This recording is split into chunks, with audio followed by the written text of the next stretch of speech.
Abra sua Bíblia, meu irmão. Livro de Gênesis, capítulo 39.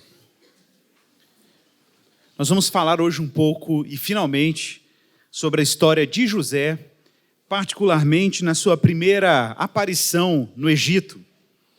Gênesis, capítulo 39, verso 1.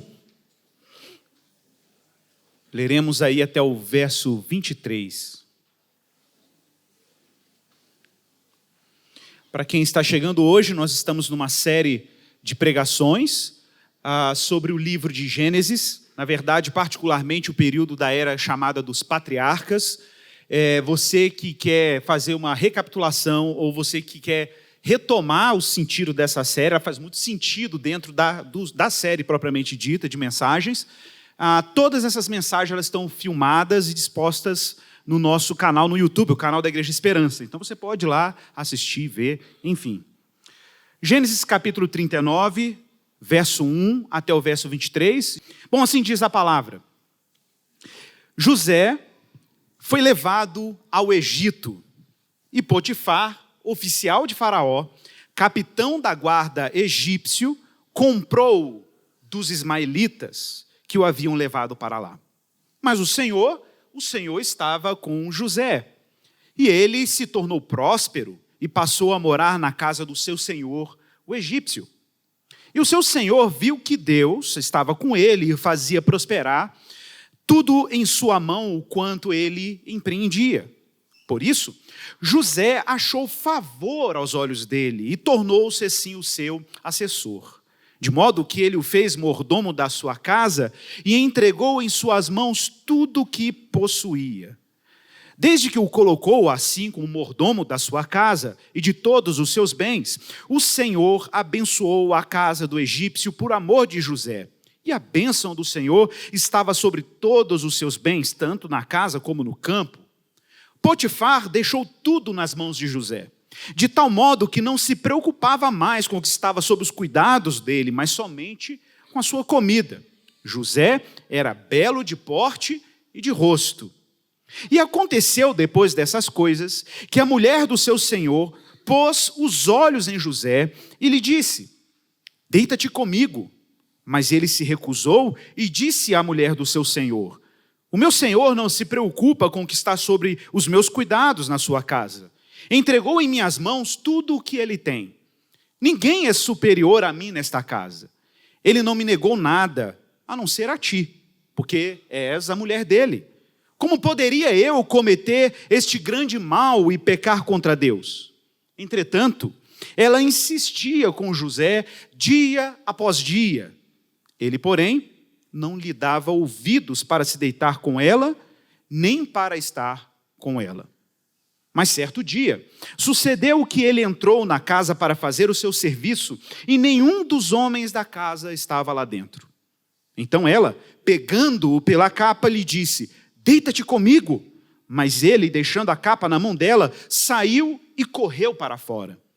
Quando ela viu que ele havia deixado a capa na sua mão, fugindo, chamou os homens de sua casa e lhes disse: vede, meu marido nos trouxe um hebreu para nos insultar.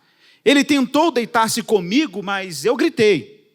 E quando ele ouviu que eu havia levantado a voz e começando a gritar, deixou aqui a sua capa e saiu, fugindo assim para fora. Ela guardou a capa consigo até que o senhor dela voltasse para casa. Então lhe repetiu as palavras: o servo hebreu que nos trouxeste, aproximou-se de mim para me insultar. Mas quando levantei a voz e gritei, ele deixou comigo a capa e fugiu. Ouvindo o seu senhor as palavras que sua mulher lhe havia contado, teu servo me fez assim, a sua ira assim se acendeu. Então o senhor de José o tomou e o lançou no cárcere, no lugar em que os presos do rei estavam encarcerados, e ali ficou. O Senhor, porém, estava com José, estendendo sobre ele a sua bondade e dando-lhe favor aos olhos do carcereiro, o qual entregou nas mãos de José todos os presos que estavam no cárcere. E José era quem comandava tudo o que se fazia ali. E o carcereiro não se preocupava com coisa alguma que estava nas mãos de José, pois o Senhor estava com ele, fazendo prosperar tudo quanto ele empreendia. Vamos orar. Peça a Deus aí graça sobre a sua vida, sobre o pregador, para que Deus faça jus à palavra dele e seja glorificado, apesar de nós. Pai, nós precisamos da tua ajuda, do teu suporte, do teu socorro, porque o Senhor sabe que nós somos falhos, nós somos imperfeitos, não temos qualquer condição inata em nós mesmos, para que a tua palavra seja bem anunciada e pregada do jeito que ela deve ser anunciada e pregada. Mas pedimos a graça do Senhor, primeiro sobre o pregador, para que a palavra de Deus seja transmitida na dependência da graça do Senhor, na dependência do teu Espírito, porque estamos aqui, ó Deus, oficiando a ministração da tua palavra. Então precisamos de graça. Precisamos de graça para que esse ofício cumpra o propósito que o Senhor designou, que é fazer com que a boa nova penetre em nossos corações e mentes e disposições sejam transformadas conforme a vontade de Deus. Que o Senhor nos livre, Pai, de qualquer altivez, de qualquer vaidade, que possa pôr tropeço ao anúncio da tua palavra. Abençoe também os ouvintes, para que sejam igualmente, ó Pai, hospitaleiros, acolhedores à palavra do Senhor que lhes é anunciada. Guarda suas mentes, guarda seus pensamentos, para que assim o Senhor cumpra a sua vontade em cada um deles. É a nossa oração em Cristo. Amém. Irmãos, domingo passado, nós vimos aí um pouco aquele interlúdio entre a venda de José aos ismaelitas, aqueles mercadores itinerantes, árabes do mundo antigo, que passaram ali junto aos seus irmãos, particularmente Judá, e Judá vendeu José a esses mercadores. Sabemos que isso foi fruto de um conluio, de uma conspiração dos seus irmãos, uma vez que José compartilhava com os seus irmãos seus sonhos, aparentemente sonhos de grandeza, em que ele via seus irmãos se prostrando, e bem como a sua família se prostrando diante dele como uma figura de autoridade. Lembrando que José, o filho mais novo de Jacó, também era o filho predileto deste homem, o que ainda fazia com que seus irmãos o invejassem ainda mais. Bom, para encerrar esse desconforto, e o texto diz até ódio dos seus irmãos contra José, eles planejaram uma falsa morte ao seu irmão, o vendendo e assim pegando suas vestes, manchando ela com sangue de animal e apresentando o seu pai, fazendo com que seu pai Jacó assim vivesse um profundo luto pela perda, a alegada perda do seu querido filho José.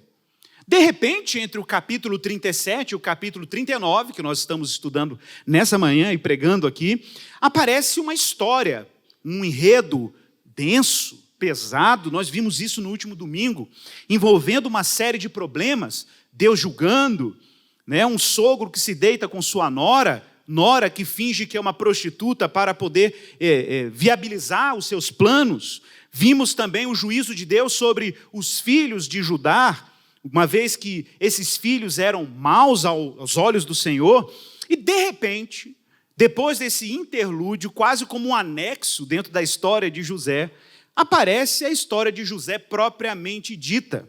E veja bem, não acho que é acidente que a história de Judá antecedeu agora a saga de José.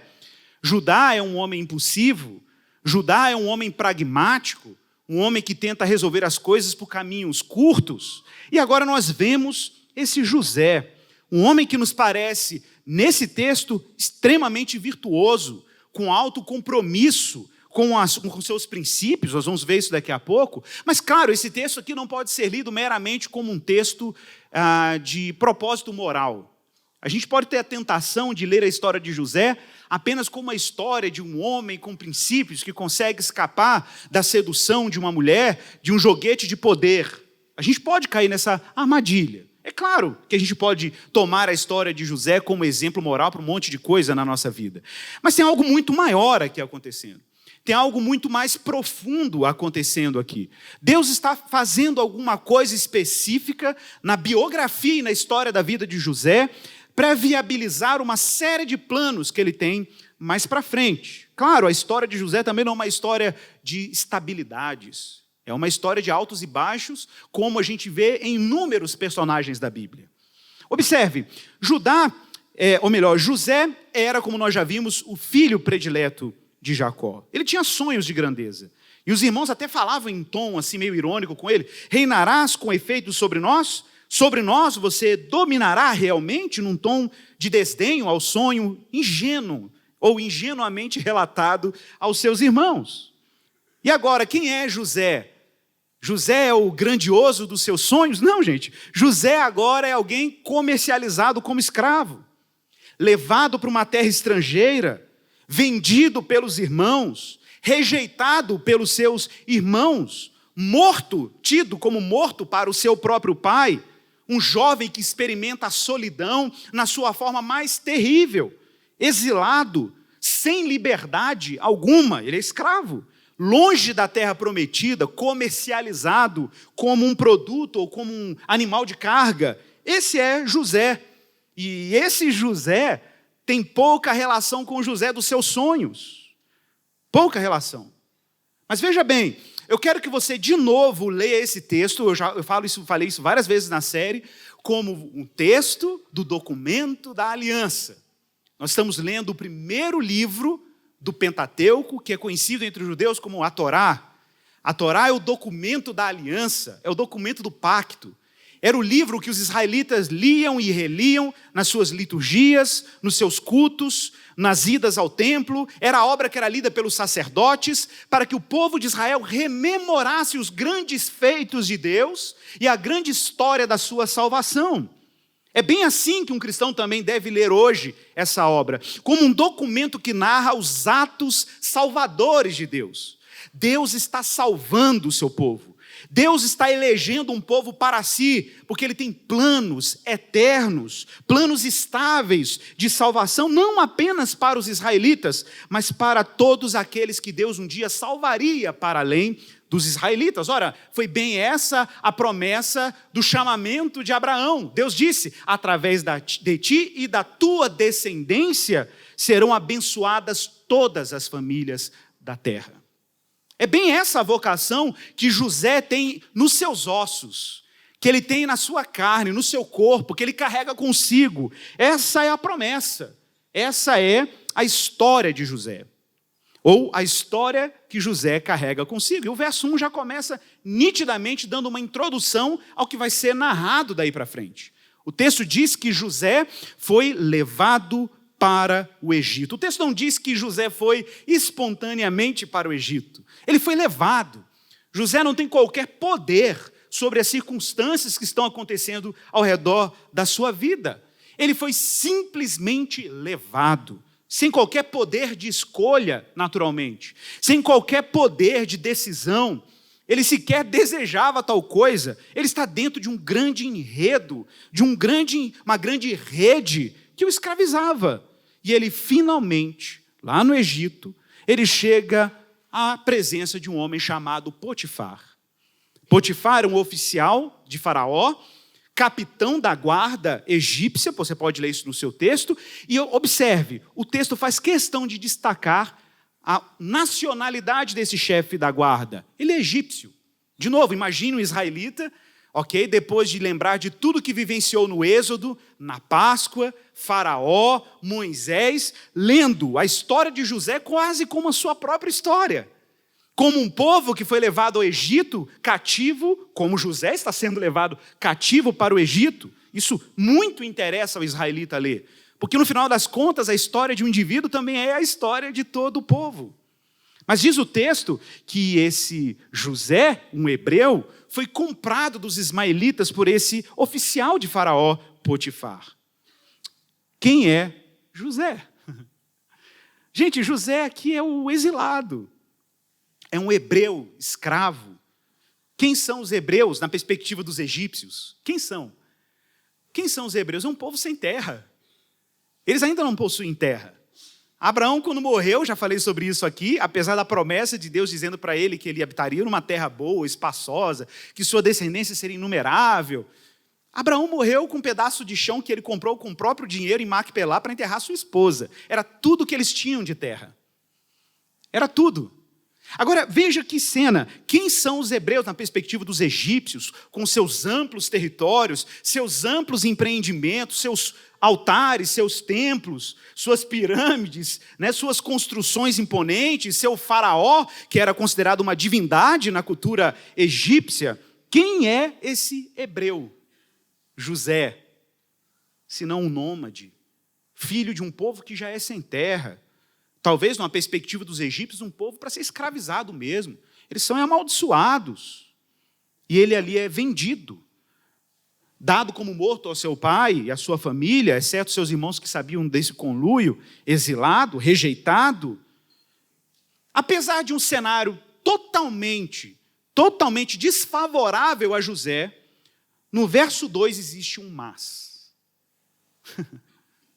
Mas, apesar de tudo isso, o Senhor estava com José. O Senhor estava com ele. Irmãos, olha como isso é animador.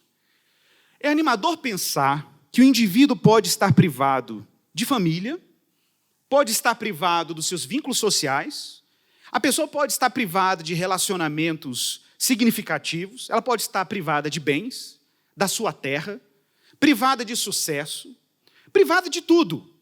Mas observe, o texto diz que José tinha tudo. Apesar de tudo. Que ele tinha perdido, ele tinha tudo. Porque o verso 2 diz claramente que apesar de todas as variáveis negativas sobre a vida de José, o Senhor estava com José. E o Senhor estava com ele, e a evidência de que o próprio Deus estava com ele nesse momento é que, apesar de toda a privação, Deus também o tornou próspero. O texto diz que Deus o fez um homem próspero, pelo menos no texto original. A palavra próspero aí, matzaliar, significa não apenas prosperidade no sentido... Porque quando a gente fala prosperidade no Ocidente, todo mundo já pensa assim, né? O sonho americano de felicidade. Deleta isso. Ok? Próspero aqui tem o sentido de ser bem-sucedido. Significa que tudo que ele colocava à mão, isso vai ficar muito evidente ao longo do texto, funcionava. Simplesmente funcionava. Tudo que ele administrava era bem administrado. Basicamente, essa a prosperidade de José. Mas é curioso pensar que José está como escravo na casa de um capitão egípcio. E mesmo nesse ambiente, ele prospera. E o texto vai começar agora a descrever a prosperidade dele. Então, pensa que versículo 1 e versículo 2 servem como uma espécie de tema para o que vai ser descrito daí para baixo. Ele faz quase um spoiler, né? Fala assim, olha, José passou por tudo isso, foi vendido como escravo, mas ele prosperou. Agora vamos ver como isso aconteceu. Aí, a partir do verso 3 para baixo, é basicamente a explicação desse evento. Veja aí no verso 3. Potifar começa a observar que tudo que José coloca à mão funciona. É bem sucedido. O seu senhor viu que Deus estava com ele. Interessante isso. Na medida que José administrava, servia, trabalhava para o seu senhor, as coisas funcionavam de uma forma tão extraordinária que o seu senhor, pagão, adorador de falsos deuses, reconhece que Elohim, o Deus dos hebreus, estava com ele e fazia prosperar tudo em sua mão, tudo que ele empreendia. Ainda há esse detalhe no verso 3. Tudo que ele empreendia, tudo que ele fazia, simplesmente funcionava.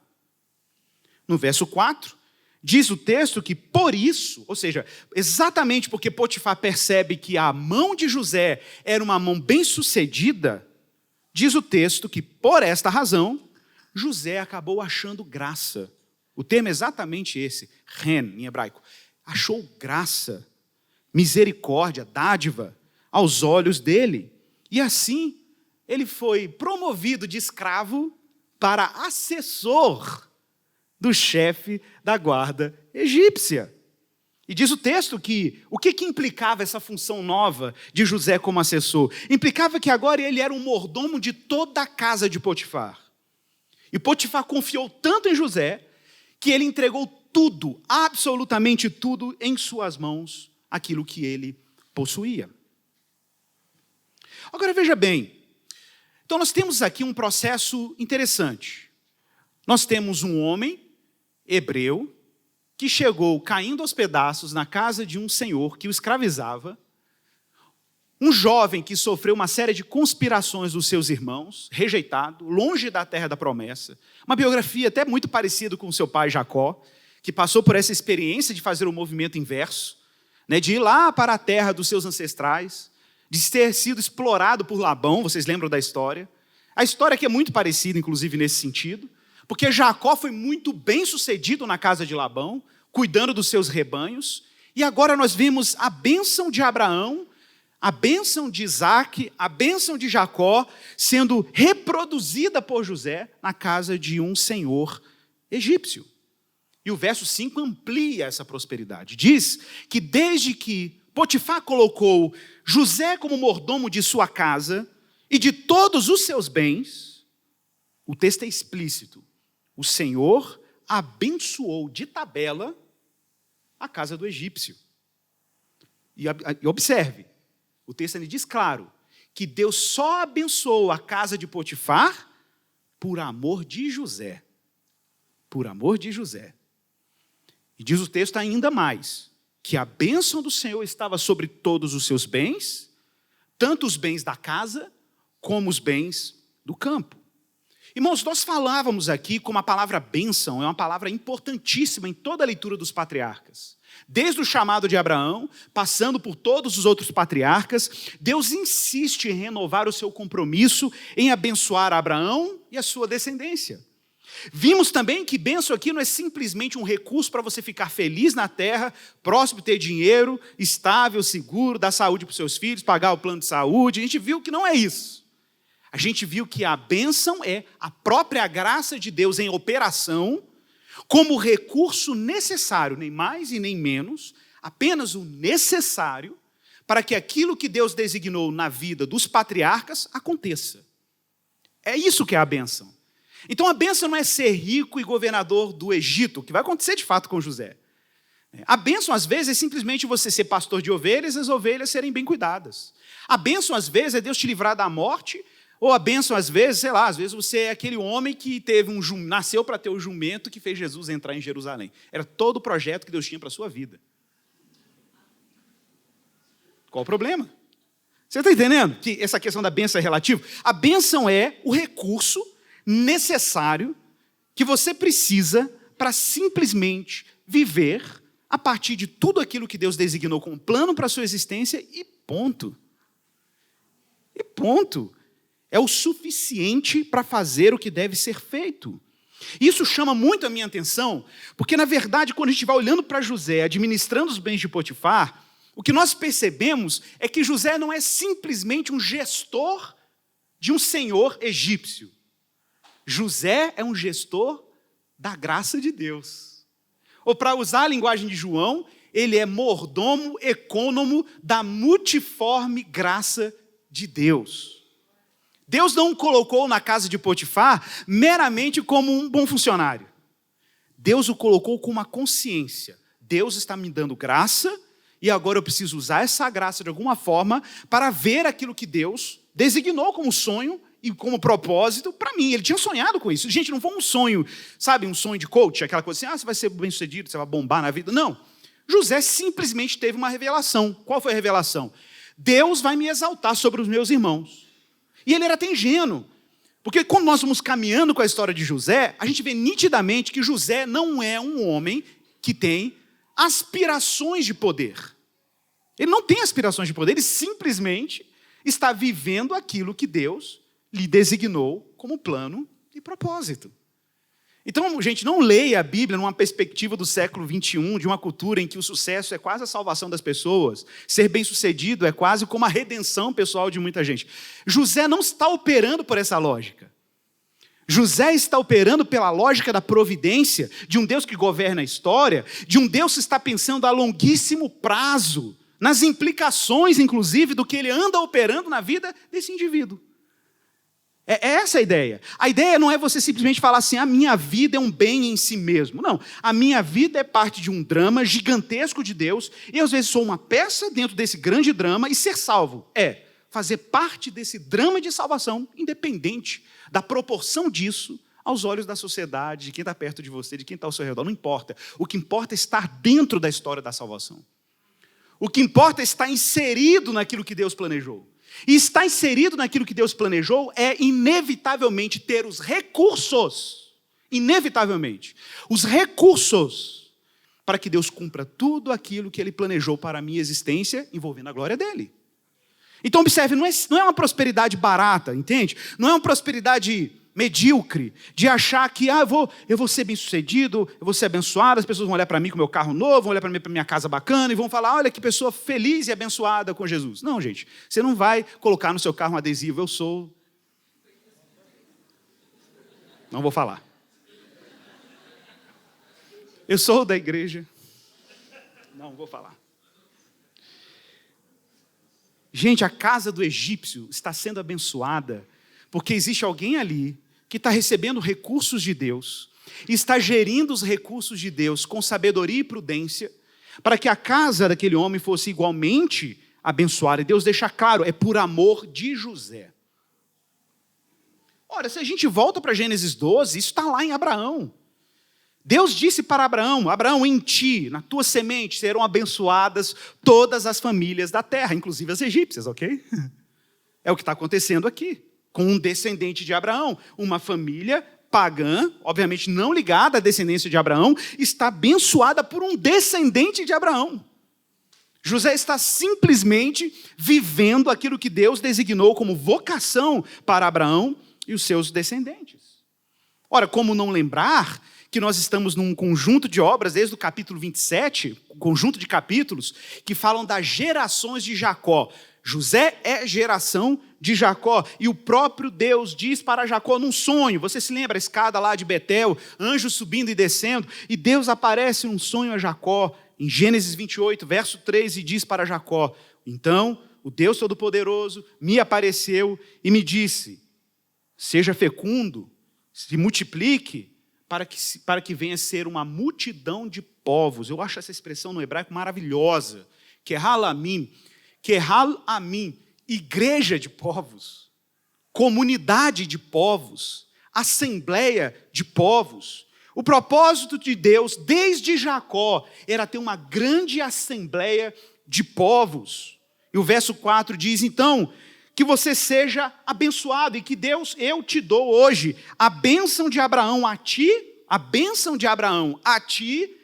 e a tua descendência, a tua semente, e eu serei contigo para que possuas a terra das tuas peregrinações, concedida por Deus, lá atrás, a Abraão.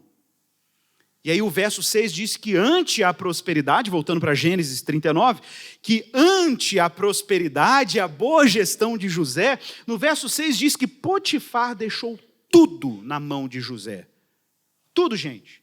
De tal modo, eu quero só que você preste atenção num eufemismo que tem aqui, uma ironia semita. Isso aqui, gente, é típico da literatura hebraica antiga, tá? Eu vou mostrar para vocês aqui a sutileza. Potifar deixou tudo na mão de José, tudo, de tal modo que Potifar nem se preocupava mais. Eu me preocupava, olha que fantástico esse administrador que eu arrumei, foi o melhor investimento que eu fiz, foi ter comprado esse escravo. Tudo funciona aqui em casa, eu não preciso me preocupar com nada. O texto diz que a única coisa, preste atenção, ele não se preocupava com o que estava sob os cuidados dele, exceto, na século 21 diz, exceto a sua comida. Só que literalmente, no texto hebraico, a Revista Corrigida traduziu bem melhor esse texto, na minha percepção. Pelo menos para a nossa percepção aqui, como está no original. No original, diz que ele não se preocupava com nada, exceto a não ser com o pão que comia. Gente, isso aqui é um eufemismo. É um eufemismo, é uma referência direta ao que ele desfrutava na sua casa. E o que ele desfrutava na sua casa era da sua esposa. E a prova de que isso é um eufemismo sexual é o que no verso 9, José repete exatamente essa estrutura e troca a palavra pão pela esposa de Potifar. Pode ver depois no verso 9. Ele repete exatamente o mesmo verso e troca pão pela mulher de Potifar. Então isso aqui é um eufemismo semita. O que ele está dizendo no final das contas é que eu não tenho que preocupar com nada, ele cuidava de tudo, exceto uma coisa Potifar tinha que se preocupar, com a sua comida. Eu sei que isso pode soar meio estranho para nós ocidentais, mas no Oriente, gente, fazia muito sentido, principalmente no contexto egípcio. E aí, a prova de que isso é um eufemismo também é que o escritor, o narrador, Moisés, levanta uma bola aqui no finalzinho do verso 6. Ele diz: José era um homem bonito, belo de porte, de corpo, e era um homem bonito de rosto. Ora, a gente já viu essa expressão nessa série. Quem se lembra? Essa mesma expressão foi utilizada para a mãe de José, Raquel. Lá no capítulo 29, verso 17. A mesma estrutura, a mesma frase, que Raquel era uma mulher bela de porte e de rosto. A mesma estrutura é utilizada aqui. Gente, José foi beneficiado geneticamente. Okay? É isso que quer dizer no final das contas. Ele recebeu a bênção da mãe. Né? Então, era um rapaz bonito, gente. Era um rapaz bonito, atraente, belo de rosto, belo de corpo, de porte. Era um bem-aventurado. Amém, irmãos? Amém? Era um bem-aventurado, né? Né, Alex? Era um bem-aventurado. Mas o texto diz que depois dessas coisas, olha que interessante, verso 7. Depois de quê, gente? Que coisas? Leia como um hebreu. Depois dessas coisas, que coisas? Depois de todo esse benefício, depois da prosperidade, depois que está tudo funcionando, depois que todos os processos estão... Deus está abençoando José, está tudo muito bom, gente. Depois dessas coisas, da prosperidade, da bênção de Deus, a mulher do seu senhor pôs os olhos em José. Eita, Lelê. E a mulher ficou, gente, obcecada por José. Agora eu quero que você entenda isso aqui. Gente, José é basicamente, dentro da casa do seu senhor, José é o seu senhor. Pensa assim nessa lógica. Ele é o seu senhor. Em tudo ele é o seu senhor. Ele tem total controle sobre os bens do seu senhor. Ele tem total controle sobre as terras, sobre a casa, sobre os servos, sobre os animais. Pensa nisso. Pensa que ele é simplesmente a autoridade máxima naquela casa quando o seu senhor não está lá. E mesmo quando ele está lá, ele ainda continua exercendo extrema e quase total, falei quase, porque com exceção da sua esposa, tudo estava sob seu poder. Mas observe como é que é a lógica de poder aqui. Tem uma lógica de poder. Qual é a lógica de poder? É que ele não pode esquecer uma coisa. Apesar de ser assessor do seu senhor, ele ainda é um escravo. Ele ainda é um escravo. E claro, a mulher de Potifar está instrumentalizando, fazendo uso desse poder. Ora, quase que ela diz num tom, ele é meu escravo, está aqui em casa, escravo do meu marido, tarará, então ela, o cara é bonito, né?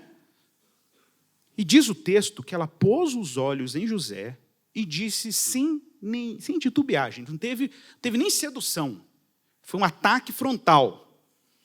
Deita-te comigo, ponto final. Ora, parece que José está num contexto de abuso de poder. José está num contexto de assédio. E o texto diz no verso 8 e no verso 9 que José dá as alegações e as razões porque ele não podia aceitar essa proposta. E ele dá as razões, veja aí. Mas ele se recusou. E ele disse à mulher suas razões. Olha, o meu senhor não se preocupa com o que está sob os meus cuidados, e nem as coisas da sua casa. Ele me entregou, assim, em minhas mãos, tudo o que ele tem. Ninguém é superior a mim nessa casa. Observe a posição de poder dele. Ninguém é superior a mim nesta casa. Ele não me negou nada, a não ser a ti. Observe como a estrutura é igualzinha que a gente viu lá do pão. Por quê? Porque és mulher dele. Agora, observe mais uma vez, como que funciona a cabeça de José. Gente, José tem um sistema de crenças. José tem um quadro de princípios. José tem tudo desenhado na sua cabeça. Ele tem tudo desenhado. José tem uma clara convicção de que Deus o abençoou, que ele tem a bênção dos seus ancestrais no que ele está fazendo, que Deus está com ele o tempo inteiro, E que a prova disso é que tudo funciona na casa do seu senhor, mas que Deus lhe excetuou, Deus lhe privou de exercer o poder sobre uma coisa naquela casa, sobre a mulher de Potifar. E ele diz claramente no final do verso 9 aí: como poderia eu cometer este grande mal e pecar contra Deus? Gente, observe como é que é a visão. José, ele tá tão claro para ele que ele é um gestor da graça de Deus, um gestor da bênção de Deus e para a glória de Deus, que o que o leva a negar o convite da sua senhora não é porque ele está sendo leal a Potifar, é porque ele está sendo leal a Deus. É porque ele está sendo leal a Deus. Ele não serve o seu senhor como se estivesse servindo ao Senhor. Ele está servindo ao Senhor Deus. Então observe que ele tem um mapa claro para ele se localizar aqui, nas tentações. Ele diz: o Senhor que está aqui nessa casa não tem do que se preocupar, tudo está sob o meu cuidado, Ele me entregou tudo que tem, ninguém é superior a Ele, próprio José. O seu Senhor não lhe negou coisa alguma, só tem uma exceção: eu não posso me apropriar da mulher do meu Senhor. Gente, isso aqui me lembra de alguma forma, Adão e Eva no jardim do Éden. Ora, Deus deu tudo para Adão e Eva no jardim. Deus lhes deu a tarefa de gerenciarem todos os recursos de Deus naquele lugar. A função de Adão e Eva era ser gestores da multiforme graça de Deus e da bênção de Deus depositada naquele jardim. O Senhor disse para Adão e Eva: de tudo vocês podem comer no jardim, de tudo vocês podem desfrutar, vocês vão ser corregentes, dominar todas as coisas, mas só tem uma exceção a esta regra, uma. Daquela árvore ali, do conhecimento do bem e do mal, vocês não podem comer. Qualquer hebreu que lesse a história de José, de alguma maneira ia lembrar, ia fazer um déjà vu, um flashback de um evento que parecia muito com esse evento.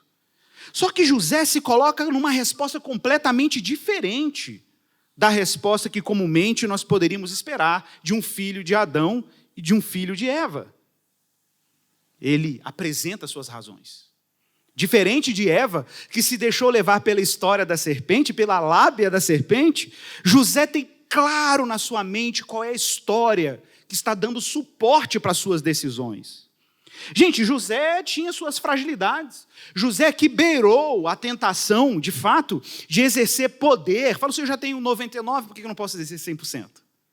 Ora, foi o mesmo problema de Adão e Eva no jardim.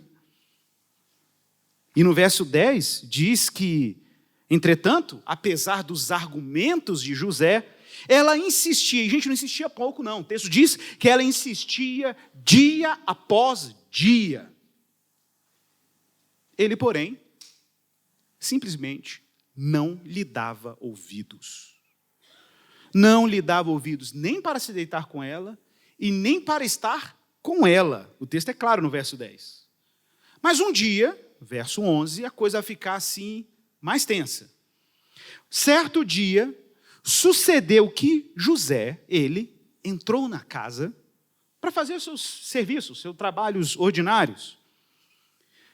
E nenhum dos homens que também trabalhavam para ele, e ele comandava em nome do seu chefe, do seu senhor, nenhum dos homens da casa estavam lá dentro. Então essa mulher, diz aí no verso 12, pegando-o pela roupa, pelas vestes, atenção, o texto que está aí, gente, no original hebraico é muito legal, porque a palavra é literalmente capturando-o. Ela não simplesmente segurou a roupa dele, ok, gente? Ela agarrou José pela roupa, de novo a roupa, e lhe disse: deita-te comigo, num tom muito incisivo. E aqui, gente, José não usou mais qualquer tipo de argumento. José deu a melhor resposta possível de alguém que tem a palavra incorporada na sua própria estrutura. Você sabe disso, né? São Tomás de Aquino, quando ele definia virtude, ele dizia que virtude era lei internalizada. O que é lei internalizada? Você não precisa dizer para alguém que tem a virtude, por exemplo, da lealdade ou da fidelidade, não adulterarás. Não precisa, porque isso é parte da natureza moral. A Tomás chamava isso de segunda natureza. A virtude ela é um equipamento moral, uma armadura moral, que vira uma espécie de segunda natureza. Então você não precisa dizer para uma pessoa que tem desenvolvida em si a lealdade, para ela não ser ileal. Você não precisa dizer assim, toma cuidado para você não ser uma pessoa desleal. Não, você não precisa dizer isso para ela. Isso é parte de quem ela é. Você não precisa dizer para uma pessoa que já tem cultivada na sua estrutura moral a verdade, não minta. Não precisa dizer isso para ela. Porque, por isso que Paulo diz que o fruto do Espírito, nós sabemos todos, estão lá, listados. E Paulo fala, contra essas coisas não há lei. Não há necessidade. Porque isso é quem você é. Não é simplesmente uma lei externa que diz para você o que você deve fazer ou o que você não deve fazer. No caso de José, gente, José tinha uma virtude dentro de si, formada por Deus, que era a virtude da extrema lealdade. E chama atenção, não é extrema lealdade a Potifar. É extrema lealdade a Deus. Deita-te comigo. Gente, o povo de Deus é um povo que está peregrinando na vida. Nós não fomos chamados para lidar com o poder, seja em qualquer nível. E todo mundo aqui tem alguma porção de poder na sua vida, nem que seja na paternidade, no exercício de uma profissão. Todo mundo aqui tem um nível de poder e de responsabilidade com o poder que tem. Mas o povo de Deus é um povo peregrino. O povo de Deus é um povo que sabe que não pode depositar e apostar as fichas em eventuais posições de poder que Deus nos coloca. A gente não pode achar que aquele lugar é o lugar que vai me tornar pleno. Porque José podia ter essa tentação nesse momento. A tentação de dizer, cara, eu vou brincar de Deus aqui. Ora, eu já sou quase Deus. Tudo nessa casa está sob meu poder. Ora, só falta essa mulher, então eu vou mostrar para ela quem é que tem um poder nessa casa. Não, gente. Ele não fez isso. Porque José não está num projeto de autorrealização por meio do exercício do poder. José estava a serviço de Deus. José tinha uma tarefa a cumprir. Não há o que cobiçar, quando nós já sabemos quem é o dono de toda a graça, quando nós sabemos quem é aquele que provê todas as bênçãos que estão aí para a sua glória. Um filho da promessa, ele tem que saber fazer bom uso da graça recebida. Atenção, o que você faz, meu irmão, com a graça que Deus te deu? O que você faz com a bênção que Deus te deu, filho e filha de Abraão? O que você faz com isso? Você procura usar esse recurso para se autossalvar? Ou você usa esse recurso para que Deus seja glorificado no mundo? Nesse caso, José está completamente tomado pelo senso de que ele não pode pecar contra o seu Deus. Quando a mulher vê isso, no verso 13, e aí a coisa fica um pouco mais complicada, disse que quando ela viu que José deixou sua capa para trás e fugido, ela criou, então, imediatamente uma vingança rápida.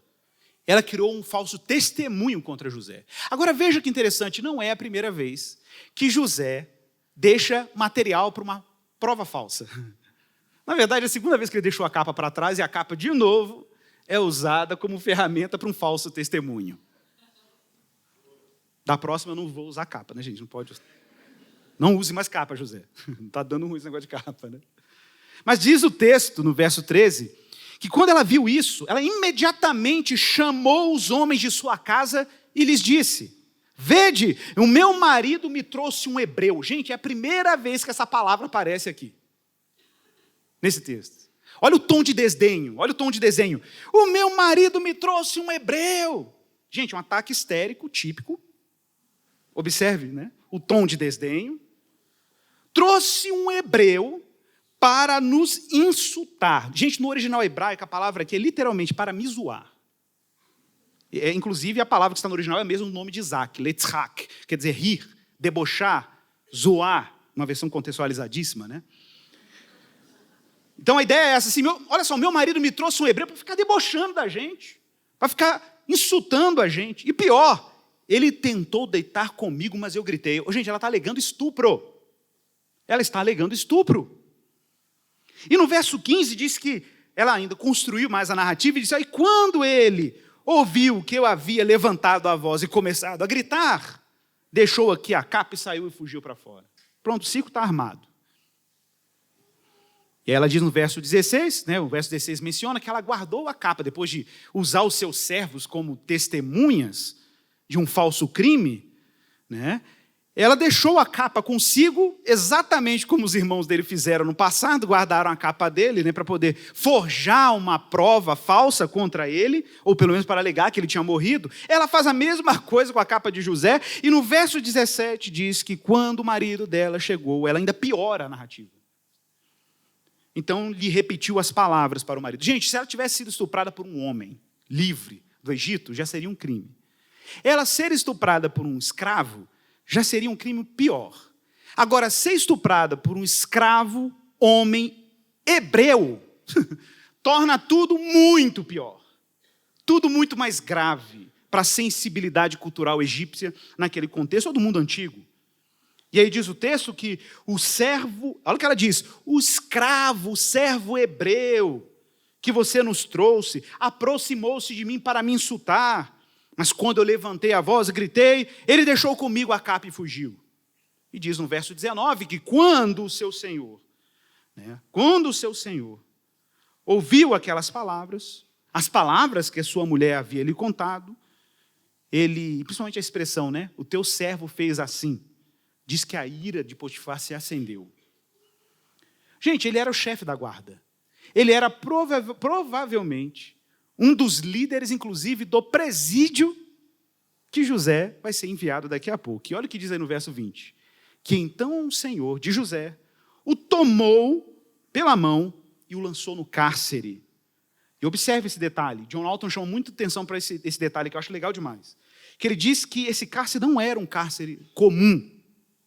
Era o lugar em que estavam os presos do rei. Quem eram os presos do rei? Não era uma cadeia comum de ladrão de galinha, ok?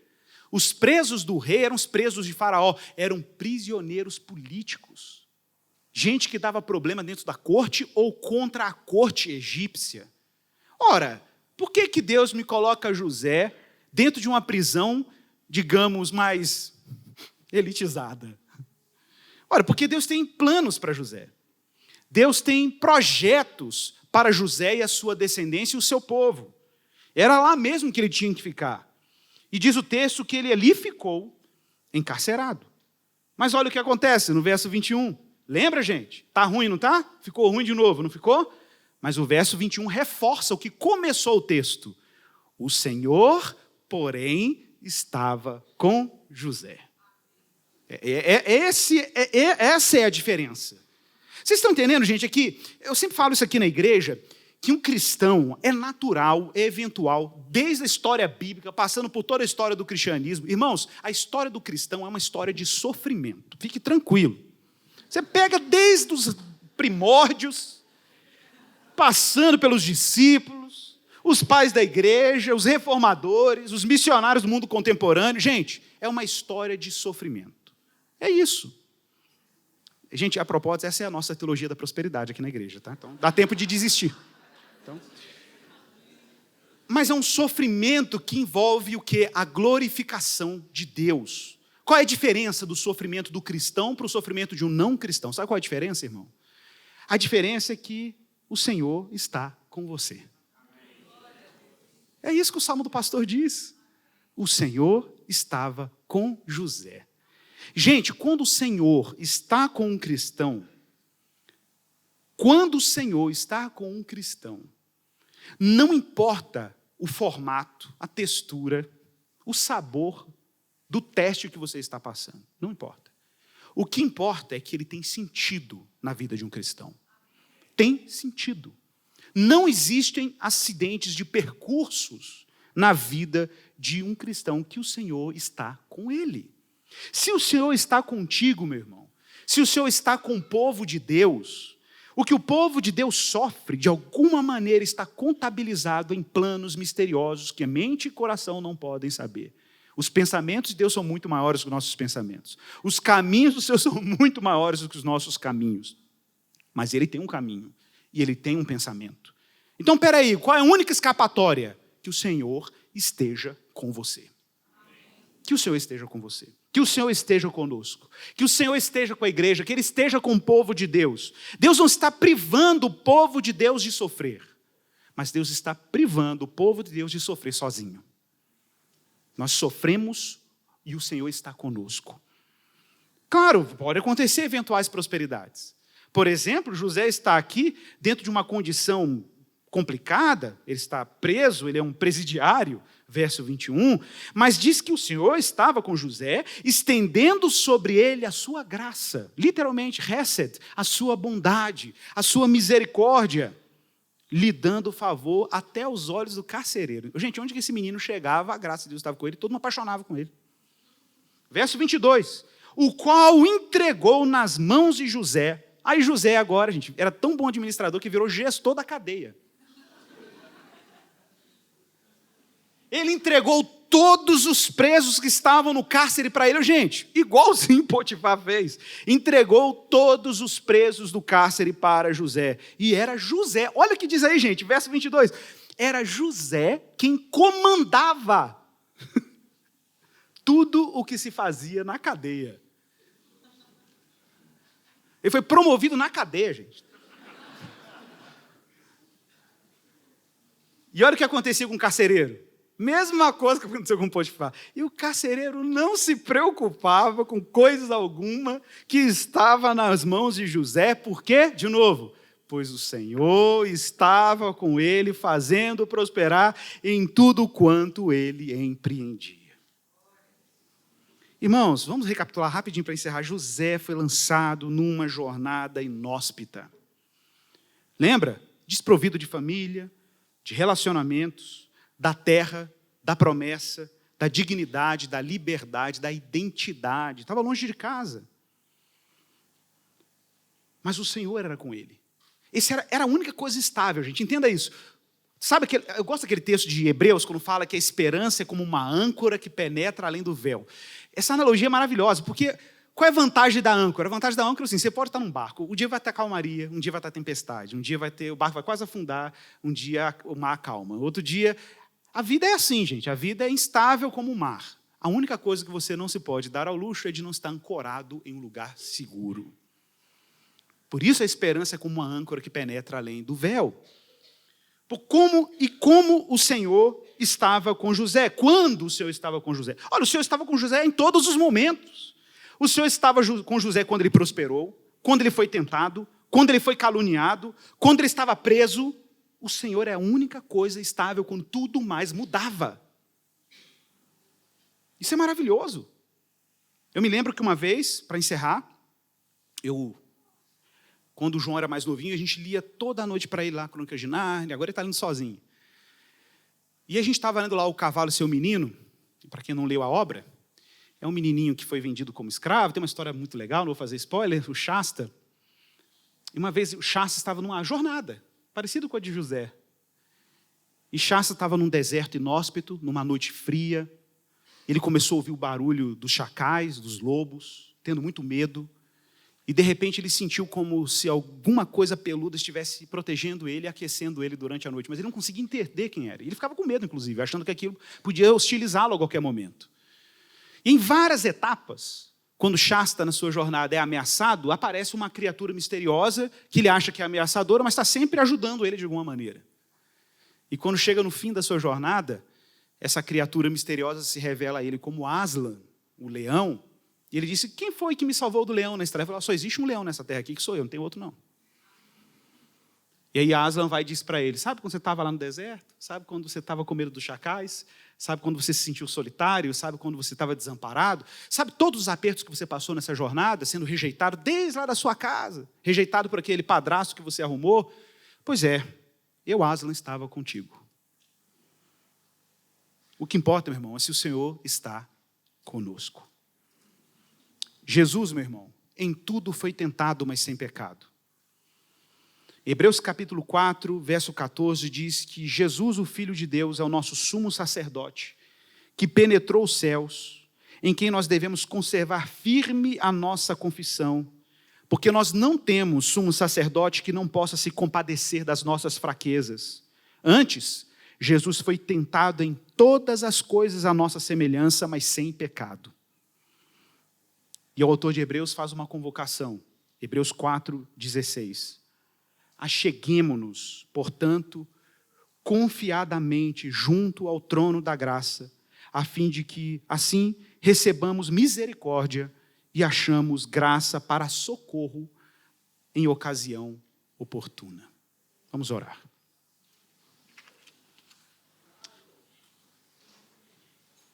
Meu irmão, ore aí ao Senhor. Talvez você esteja pedindo uma vida mais estável. Talvez esse seja o momento de pedir que a sua relação com Deus seja mais estável. Porque o Senhor estava com José. Assim como esse Senhor está com a sua igreja, está com o povo de Deus, esse Senhor está com cada cristão no mundo, eleito e chamado por essa graça. Tudo pode variar, meu irmão, mas o nosso Senhor, Ele é invariável. Ele é imutável. Ele é lugar estável, apesar de tudo à nossa volta parecer perder a estabilidade. Creia nisso, meu irmão, ore por isso. Peça a Deus apenas confiança, fé irrestrita na obra do Filho de Deus. Pai, nós oramos aqui e pedimos que o Senhor nos conceda a graça de permanecermos assim leais àquilo que a Tua palavra nos designou. Se nós fomos chamados como filhos de Abraão pela fé, se fomos conectados nessa promessa milenar, a promessa de sermos bênção e gestores da graça de Deus em um mundo que está trincado pelo pecado. Sabemos, Deus, que nessa missão teremos muitas tentações, como teve o nosso ancestral espiritual José, mas que tenhamos a consciência de que o Senhor não está nos dando poder para a autossatisfação, mas tem nos dado poder e dons e capacidades e oportunidades para a Tua glória, para o Teu louvor. Senhor, que o Senhor nos livre das tentações que são inerentes a essa jornada. Que o Senhor nos dê a graça que José teve para perseverar e cumprir aquilo que o Senhor planejou para ele.